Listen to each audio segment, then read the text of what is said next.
Assalamualaikum warahmatullahi wabarakatuh. Selamat siang, salam sejahtera untuk kita semuanya. Hari ini hari Jumat tanggal 2 Oktober 2020. Sebuah hari yang memiliki arti penting, yaitu Hari Batik Nasional. Seperti kita ketahui, tahun 2009 Badan PBB yang mengurusi masalah pendidikan, kebudayaan, dan ilmu pengetahuan UNESCO telah mengakui batik ya bersama-sama wayang kulit, angklung, kemudian tas noken, dan tari saman telah dinyatakan sebagai warisan budaya dunia di bidang suara dan non-bendawi. Nah, ini merupakan kebanggaan, dan semenjak tahun itu juga 11 tahun yang lalu Indonesia telah menetapkan batik ini menjadi batik nasional, dan kita peringati setiap tahun, dan hari inilah hari jadi batik yang ke-11. Nah, dalam kaitan memperingati hari batik ini, saya akan berbincang-bincang dengan seorang artis Brunei yang saya kira di Indonesia sudah kita kenal namanya melalui Dangdut Akademi Asia. Iya, Dangdut Akademi Asia, Pak. Fakhrul Razi bersama saya. Apa kabar? Ya, apa kabar, Fakhrul Razi? Assalamualaikum. Baik. Waalaikumsalam. Kita cakap-cakap bahasa Melayu. Cakap berbahasa Melayu boleh.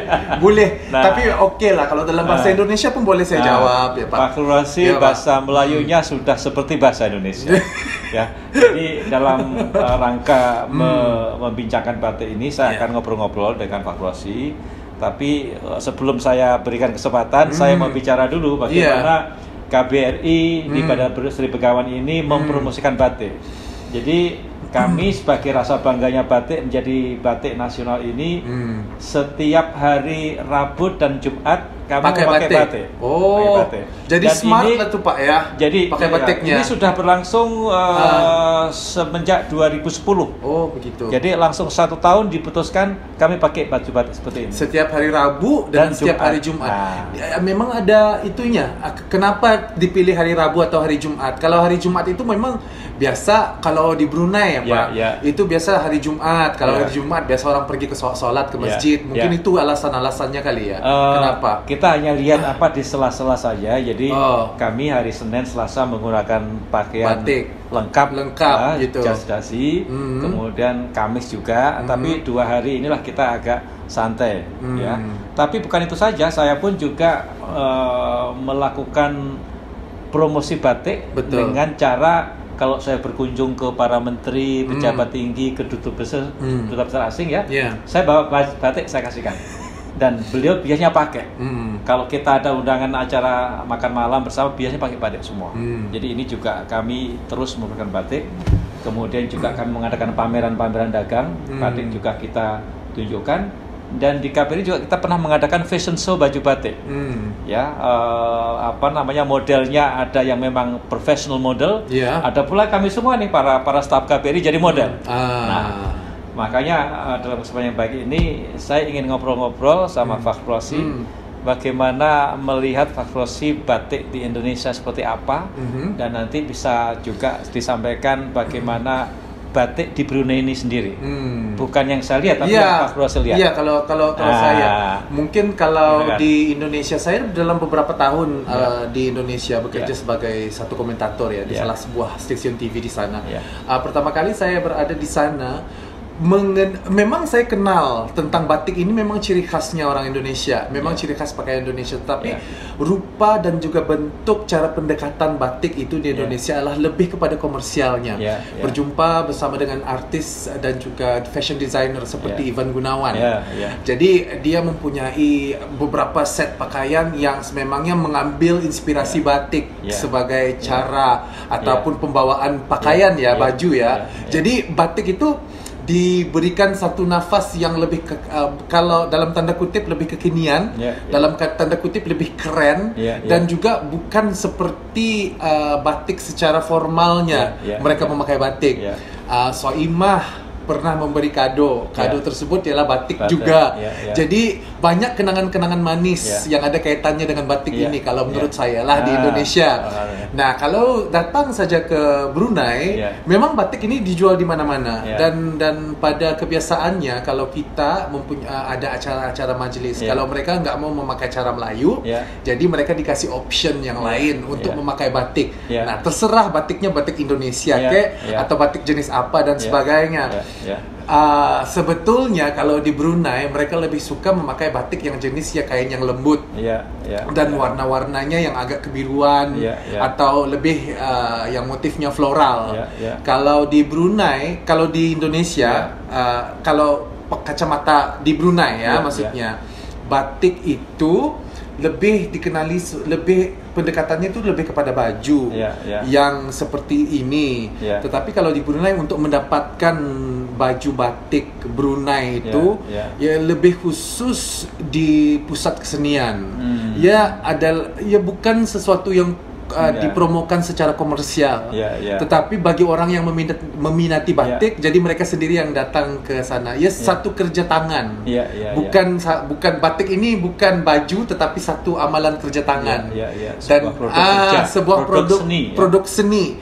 Dan hanya beberapa orang saja kali yang berminat untuk mendapatkannya. Bagi mereka yang sering datang ke acara-acara malam, acara-acara maksudnya dinner dan sebagainya, mesti ada punya satu lah at least. Terima kasih. Ini kalau kita lihat teman kita Pak Rossi ini sudah seperti orang Indonesia kan cara bincang-bincang, cara bicaranya bahasanya sudah bahasa Melayu Indonesia. Pengaruh Indonesia itu banyak sebenarnya, meluas. Sebagai juri Dangdut Academy tinggal lama di sana dan juga ini bajunya juga baju batik. Ini cara saya memakai batik ini, bagaimana mengenakan batik ini Pak? Ini bagus sekali, Indonesia banget kan? Bagus sekali, rapi sekali, dengan apalagi peci, dengan apa semua sampai ke sini, kancing ke sini. Jadi ini batik yang sangat cakep sekali, pakai peci dan tampan sekali. Makanya kita bangga dengan batik. Kalau pengalaman Fakhrul Rossi di Indonesia, pernahkah melihat toko-toko batik, mall batik yang dari yang murah sampai yang mahal? Saya pernah melihat batik ini daripada daripada mall sampai ke tempat biasa-biasa lah. Warnanya dari harganya dari puluhan ribu sampai jutaan. Jadi batik itu memang sudah sinonim dengan masyarakat Indonesia dan bukan tentang batik ini sebenarnya yang saya pikirkan secara mendalam, tetapi penghayatan semangat nasionalisme Indonesia dan bagaimana mereka sayang dengan kesenian sendiri, bagaimana mereka sayang dengan budaya mereka sendiri. Kan kita tahu kalau saya di Indonesia, saya belajar ini rupanya batik ini mempunyai pelbagai corak dan satu provinsi ataupun satu daerah itu mempunyai coraknya tersendiri. Coraknya berbeda, desainnya berbeda. Desainnya berbeda. Warnanya pun juga berbeda. Dan dengan adanya the difference atau perbedaan tersebut yang menyatukan mereka ialah batik ini dan semangat mereka untuk menghayati batik ini. Jadi menurut aku itu melalui budaya menghargai budaya itu satu ciri khusus yang sangat harus dicontohi oleh masyarakat luar maksudnya. Yang ada di jati diri orang Indonesia ini. Pernah ke pengrajin atau home industry-nya batik-batik? Pernah. Di Solo, Jogja, Cirebon. Pernah. Bisa pengalaman sedikit. Perlu kesabaran.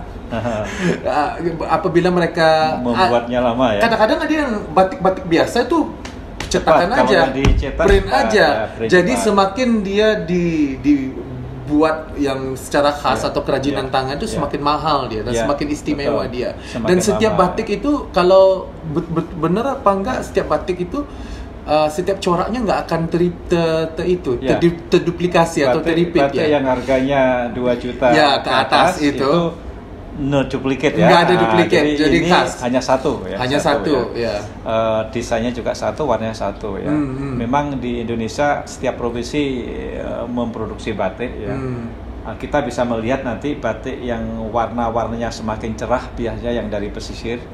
Ya kalau yang lebih kalem mungkin di daerah tengah-tengah Jawa Tengah, Solo ya, itu lebih kalem warnanya. Kita juga melihat batik itu di Brunei juga ada batik ya. Di Malaysia juga ada batik. Singapura juga ada batik. Batik ini ya, sebenarnya ada dijual di mall-mall sebenarnya, di mall-mall, Pak. Di mana-mana ada. Dibuatnya oleh negaranya beda-beda, tapi tetap kita melihat motivasinya masih kelihatan. Karena yang membuat walaupun di Brunei atau di Malaysia yang orang Indonesia juga, ya kan?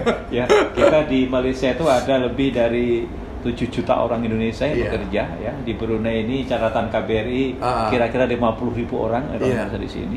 Jadi tidak heranlah di Brunei juga punya batik yang diproduksi oleh Brunei. Ya. Ke depan ada pesan-pesan Fakhrurazzi mengenai batik ini? Ke depannya ya.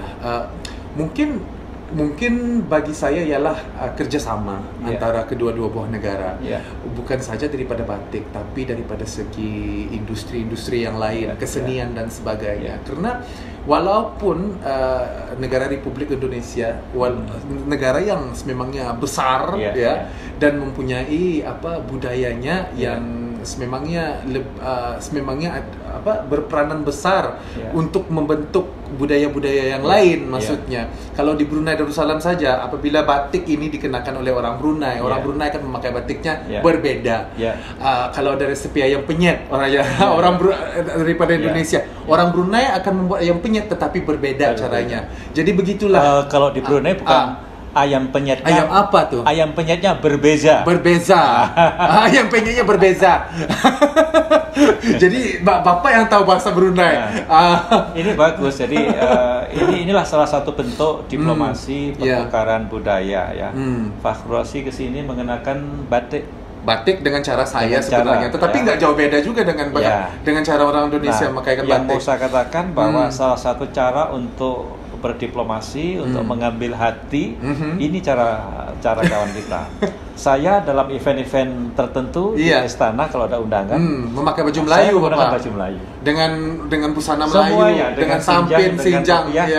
Banyak orang Brunei karena kita orang Brunei. Itu cara kita. Sewaktu saya menjadi duta besar di Sudan, dalam event itu saya menggunakan baju yang putih, baju gamis. Dengan yang putih. Intinya juga, ialah menghargai. Intinya ialah menghargai. Dan juga bukan saja menghargai, tetapi lebih mendekati. Jangan hanya pada luaran sahaja, tetapi lebih mendekati, lebih memahami tentang kelebihan-kelebihan budaya luar dan apa yang diantara, bukan kekurangannya, maksudnya apa yang diantara budaya ini, di antara budaya Brunei Darussalam dan juga budaya Indonesia dapat belajar antara satu dengan yang lain. Iya, gitu aja, Pak. Baik. Saya terima kasih sesi ini sesi pertama kita buat ngobrol bincang sama nanti ada bincang macam-macam lagi ya. Nanti kita setuju ya. Nanti kita bincang-bincang soal makanan-makanan Indonesia dan Brunei ya. Kita next time kita bincang soal musik ya. Kita juga pendidikan, apapun semuanya. Kemarin kita buat acara santai di terima kasih karena mengundang kami di sini. Para alumni Dangdut Academy untuk menyanyi lagu-lagu dangdut. Juga ada ini Fakhrurazzi membuat acara namanya Bintang Search. Bintang Search ya, kalau yang belum tahu. Dan kita sebenarnya terinspirasi dengan reality TV Indonesia juga tuh, Pak. Kan? Iya, sebenarnya. Jadi nanti Anda yang belum pernah lihat apa itu Bintang Search bisa saksikan Bintang Search di Oops Channel. Di YouTube nanti ada Bintang Search Oops Channel, ataupun mungkin saja pergi aja ke laman IG saya yaitu Fakhrurazzi. Ada tuh di sana saya posting pelbagai tentang isu tentang foto-foto, video-video mengenai Bintang Search. Nanti tontonin aja di sana. Orang-orang Brunei nyanyi lagu Indonesia loh. Kami bangga sekali untuk diketahui karena kemarin kami dapat informasi lagu-lagu selama audisi Bintang Search yang sekitar 300 orang peserta itu 80% menggunakan lagu-lagu Indonesia. Jadi inilah real cultural diplomacy, diplomasi kebudayaan yang betul-betul down to earth ya, Dan ini kita ingin antara pemuda Brunei dan Indonesia ini kita dekatkan terus dengan menggunakan sarana budaya, bahasa dan seni, terutama musik. Ya, jadi kita setuju nanti kita buat program lagu ya. Insya Allah. Oke, Fakhrul Razi, salah satu artis Brunei yang tidak asing lagi di Dangdut Academy. Nanti kapan-kapan kita Dangdut Academy kita boyong ke sini. Insya Allah kita boyong ke sini. Oke, terima kasih semuanya. Assalamualaikum warahmatullahi wabarakatuh.